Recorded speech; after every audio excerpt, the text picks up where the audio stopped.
কাছাৰৰ কাটিগড়াত প্ৰাগ নিউজৰ sting operation আৰক্ষীয়ে কাগজেৰে ঢাকি ঘোষ লোৱাৰ দৃশ্যবন্দী আমি দৃশ্যাংশ এই মুহূৰ্তত দেখুৱাবলৈ চেষ্টা কৰিছো কাছাৰৰ কাটিগড়াত প্ৰাগ নিউজৰ ষ্টিং অপাৰেশ্যন আৰক্ষীয়ে এবাৰ কাগজেৰে ঢাকি ঘোষ লোৱাৰ দৃশ্যবন্দী হ'ল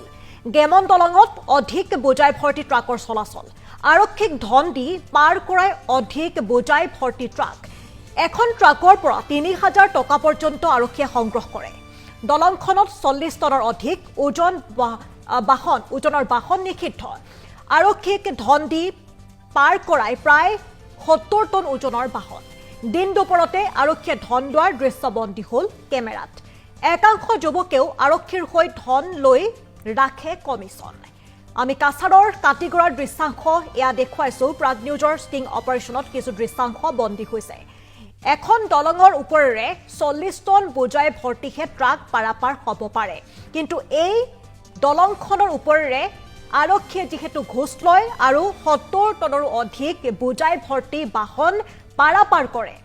আৰক্ষীয়ে কাগজেৰে ঢাকি ঘোষ লোৱাৰ দৃশ্য বন্দী হ'ল গেমন দলঙত অধিক বোজাই ভৰ্তি ট্ৰাকৰ চলাচল আৰক্ষীক ধন দি পাৰ কৰাই অধিক বোজাই ভৰ্তি ট্ৰাক যিহেতু নিষিদ্ধ আছে নিষেধাজ্ঞা জাৰি কৰিছে প্ৰশাসনে যাতে গেমন দলঙৰ ওপৰেৰে অধিক বোজাই ভৰ্তি বাহন যাতে চলাচল নহয় এখন ট্ৰাকৰ পৰা ৩০০০ টকা পৰ্যন্ত আৰক্ষীয়ে সংগ্ৰহ কৰে দলংখনত ৪০ টনৰ অধিক ওজনৰ বাহন নিষিদ্ধ আৰক্ষীক ধন দি পাৰ কৰাই প্ৰায় ৭০ টন ওজনৰ বাহন দিন দুপৰতে আৰক্ষীয়ে ধন লৈ